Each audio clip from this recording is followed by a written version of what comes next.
Hi friends. இப்போ நம்ம என்ன பார்க்க போகிறோம் அப்படின்னா, ஜிஎஸ்ல ஒரு இம்பார்ட்டன்ட் டாபிக் தான் பார்க்க போகிறோம். முக்கியமான தொழில் கொள்கைகள் இருக்கு இல்லையா, எந்தெந்த வருஷம் வந்துட்டு அறிமுகப்படுத்தினாங்க, அந்தந்த தொழில் கொள்கைகளை என்னென்ன பண்ணாங்க அப்படின்றத பார்க்கலாம். 1991க்கு முந்தைய தொழிற் கொள்கைகள். 1991க்கு முன்னாடி நிறைய தொழில் கொள்கை வந்திருக்கு இல்லையா, அதுவும் நம்ம என்னன்னு பார்க்க போகிறோம். ஆசியாவின் 3வது முக்கிய பொருளாதாரம் எது அப்படின்னு பார்த்தோம்னா இந்தியா. ஓகேவா? எத்தனாவது? 3வது முக்கிய பொருளாதாரம் தான் வந்துட்டு இந்தியா. சுதந்திரம் அடைந்த 70வது ஆண்டுகளில் ஒரு குறிப்பிடத்தக்க மாற்றத்தினை இந்திய பொருளாதாரம் கண்டது. நெக்ஸ்ட் பாருங்க. சுதந்திரம் அடைந்த பொழுது இந்தியா பலவீனமான தொழில் அடிப்படைகளே கொண்டிருந்தது. சுதந்திரத்திற்கு பிறகு இந்திய அரசு தொழில்துறையில் ஒரு வலுவான கட்டமைப்பை நிறுவ முடிவு செய்தது.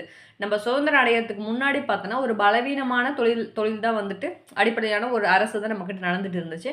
ஆனால் சுதந்திரத்துக்கு பிறகு பார்த்தோம் அப்படின்னா ஒரு வலுவான கட்டமைப்பு வந்து நம்ம நிறுவனம் அப்படின்ற ஒரு முடிவுக்கு வந்துட்டாங்க. நெக்ஸ்ட் 1948 மற்றும் 1956 ஆண்டுகளில் ஏற்படுத்தப்பட்ட தொழிற்கொள்கை தீர்மானங்கள் சிறிய மற்றும் பெரிய அளவிலான நிறுவனங்கள் முன்னேற வழிவகை செய்தது. முக்கியமான 2 தொழிற்கொள்கைகள் என்ன அப்படின்னா 1948 இதுதான் வந்து ஃபர்ஸ்ட்டாக இருந்த முதல் தொழிற்கொள்கைன்னு சொல்லுவோம். 1948 ஏப்ரல் 6 இது ஒரு பிஒக்யூ தான், ஞாபகம் வச்சுக்கோங்க. ஓகேவா? அதுவும் 1956 ரெண்டுமே வந்துட்டு ஒரு முக்கியமான தொழிற்கொள்கைகள், நல்ல ஒரு தீர்மானங்கள் வந்து எடுக்கப்பட்டது. அதாவது இந்திய தொழிற்கொள்கைகள் அறிமுகப்படுத்த ஆண்டுகள் என்னென்ன அப்படின்னு பார்த்தோன்னா 1948, 1956, 1977, 1980, 1991. 48, 56, 77, 80, 91. ஓகேவா? இப்போ வந்து நம்ம முதல் தொழிற்கொள்கையை பார்க்கலாம். 1948 தொழிற்கொள்கை இருக்குல்ல, ஃபர்ஸ்ட் அதில் என்ன பண்ணியிருக்காங்கன்னு பார்க்கலாம். சுதந்திரத்திற்கு பின்னர் இந்திய அரசு தொழில்மயமாதலின் முக்கிய பங்களிப்பை உணர்ந்தது. சுதந்திரத்துக்கு பின்னாடி தான் வந்துட்டு தொழில்மயம் ஆகணும் அப்படின்னு சொல்லிட்டு வந்துட்டு நம்ம கவர்மெண்ட்டே ஒரு அரசே வந்துட்டு தொழில்மயமாக ஆக்கணும் அப்படின்னு சொல்லிட்டு அந்த முக்கியத்தை வந்து உணர்ந்தாங்க. ஆகையால் 1948ஆம் ஆண்டு ஏப்ரல் 6 அன்று தனது முதல் தொழிற்கொள்கையினை அறிவித்தது. அப்போ முதல் தொழிற்கொள்கை எப்போ அப்படின்னா 1948 ஏப்ரல் 6. இது புக்கில் வித் டேட்டோட இருக்குது, அதனால் ஞாபகம் வச்சுக்கோங்க. சரியா? ஸ்கூல் புக்லேயே இருக்குது. இந்தியாவின் பொருளாதார வளர்ச்சிக்கு வித்திட்டது. இந்த கொள்கையின் முக்கிய நோக்கம் என்ன அப்படின்னு பார்த்தோன்னா இந்தியாவில் கலப்பு பொருளாதாரத்தை அறிமுகப்படுத்துவதே ஆகும். அப்போ 1948 தொழிற்கொள்கை இருக்கு இல்லையா, அதோட முக்கிய நோக்கம் என்ன அப்படின்னு பார்த்தோன்னா கலப்பு பொருளாதாரம். ஓகேவா? இந்த கலப்பு பொருளாதாரம் அப்படின்ற வேர்டு வந்து யார் ஃபர்ஸ்ட் அறிமுகப்படுத்தினாங்க அப்படின்னா அது வந்து ஜேஎம் கீன்ஸ். ஓகேவா? அடுத்தது பாருங்க. செகண்ட் பார்த்தோம் அப்படின்னா 1956 தொழிற்கொள்கை. ரெண்டாவது தொழிற்கொள்கை என்ன? 1956.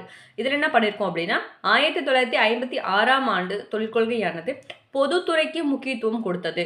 48 வந்து பார்த்தோன்னா கலப்பு பொருளாதாரத்துக்கு முக்கியத்துவம் கொடுத்தது. 56 பார்த்தோன்னா பொதுத்துறைக்கு முக்கியத்துவம் கொடுத்தது. அதே சமயத்தில் தனியார் துறையினையும் நியாயமாக வழிநடத்தியது. பொதுத்துறைக்கு முக்கியத்துவம் கொடுத்தாலும் தனியார் துறைக்கும் நியாயமாக தான் வந்துட்டு வழிநடத்தி கொண்டுட்டு போயிட்டு இருந்தாங்க. வளர்ச்சிகளால் வட்டார வேற்றுமைகளை குறைக்க இந்த தொழிற்கொள்கை வலியுறுத்தியது. இந்திய முதலீடுகளின் தேவையை அரசு புரிந்து செயல்பட்டது. இதில் 2 மட்டும் ஞாபகம் வச்சுக்கோங்க. ஃபர்ஸ்ட் வந்து 1948ன்றது டேட் ஞாபகம் வச்சுக்கோங்க, ஏப்ரல் 6. அது வந்து கலப்பு பொருளாதாரம் வந்து முக்கியத்துவம். இந்த 1956 அப்படின்றது இது வந்து பொதுத்துறைக்கு முக்கியத்துவம் இருந்தாலும் தனியார் துறையும் வந்துட்டு நியாயமாக வழிநடத்திட்டு வந்துட்டு இருந்தாங்க. தேர்ட் ஒன் பாருங்க. 1977 தொழிற்கொள்கை.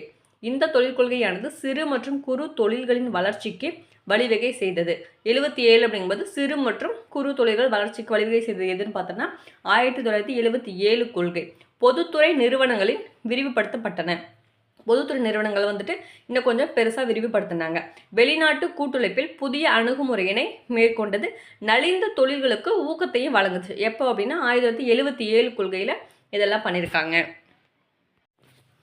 Next one 1980 தொழிற்கொள்கை. 80வது தொழிற்கொள்கை இருக்கு இல்லையா, அந்த வருஷத்தில் வந்து பார்த்தோம்னா 1956ஆம் ஆண்டில் வெளிவந்த தொழிற்கொள்கையினை பின்பற்ற அரசு முடிவுக்கு வந்தது.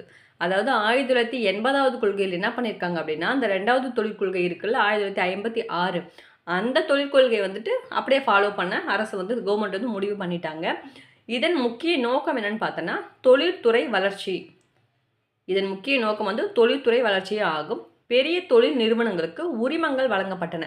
அப்போ பெரிய தொழில் நிறுவனங்களுக்குலாம் உரிமங்கள் வழங்கப்பட்டாங்களே, அது எந்த தொழிற்கொள்கை அப்படின்னு பார்த்தோன்னா 1986 தான் வந்துட்டு அதில் வந்துட்டு பண்ணியிருப்பாங்க. லாஸ்ட் கடைசியாக பார்த்தோன்னா 1991 தொழிற்கொள்கை. இதுதான் வந்து ரொம்ப முக்கியமானது. எல்பிஜி சொல்லுவோம் இல்லையா, லிபரலைசேஷன், பிரைவேடைசேஷன், குளோபலைசேஷன். எப்போனா 1991 ஜூலை 24 இது பார்த்தோன்னா இந்த தொழில் கொள்கையானது திரு நரசிம்மராவ் தலைமையில் உருவாக்கப்பட்ட தொழில் கொள்கையாகும். அந்த சமயத்தில் தானே மன்மோகன் சிங் கூட இருப்பாங்க, ராவ்மோகன் பாலிசின்னு கூட நம்ம சொல்லுவோம்ல அந்த டைமில். அதுதான் இதன் முக்கிய நோக்கமானது இந்திய தொழில்துறையை அரசு அதிகாரிகளின் பிடியில் இருந்து விடுவிப்பதாகும். இதோட நோக்கம் என்ன அப்படின்னு பார்த்தோன்னா, நம்ம இந்திய தொழில்துறை வந்து அரசு அதிகார பிடியில் வந்து இல்லாமல் அதுலேருந்து விடுவிச்சு வெளியில் எடுத்துகிட்டு வரணும் அப்படின்றத வந்துட்டு இவங்களோட நோக்கம். ஓகேவா? பல ஆண்டுகளாக நஷ்டத்தில் உள்ள பொதுத்துறையினை தனியார் மயமாக்கி செயல்படுத்துவது இதன் நோக்கம். பொதுத்துறையில் வந்துட்டு என்ன பண்ணுவாங்க, அதாவது நஷ்டத்தில் இருக்காங்க அப்படின்னா அவங்களுக்கு வந்து கொஞ்சம் ஹெல்ப் பண்ணிவிட்டு அதை தனியார் ப்ரைவேட்டாக கொண்டுட்டு வந்துட்டு அதை வந்து ஒரு நல்ல நிலைமைக்கு கொண்டுட்டு வரணும் அப்படிங்கிறதான் இதோட நோக்கமாக இருந்துச்சு. இந்திய பொருளாதாரத்தினை உலக பொருளாதாரத்துடன் ஒன்றிணைக்கும் வகையில் தாராளமயமாக்குவதும் அரசின் கூற்றாக இருந்தது. இதில் வந்து பெரிய விஷயம் என்ன பார்த்தா, தாராளமயமாக்குதல் வந்துட்டு இது அதாவது யார் வேணாலும் எதுனாலும் பண்ணிக்கலாம். அந்த மாதிரி இப்போ வந்து ப்ரைவேட்டாகவும் இருந்தாலும் கஷ்டம்தான், ப்ரைவேட்டாக நீங்கள் ப்ரைவேட்டாக ஒர்க் பண்ணணும் அப்படின்னா ப்ரைவேட்டாகவும் இருக்கலாம், கவர்மெண்ட்டில் இருக்கலாம், எல்லாத்துக்குமே வந்து வழிவகை செஞ்சுட்டாங்க. எது அந்த 1991 அப்படின்றது இதுதான் வந்து ஒரு பெரிய மாற்றத்தை கொண்டு வந்த தொழிற்கொள்கை அப்படின்னு சொல்லலாம். ஓகேங்களா? ஓகே, பாய். நெக்ஸ்ட் டாப்பிக்கில் பார்க்கலாம் ஃப்ரெண்ட்ஸ்.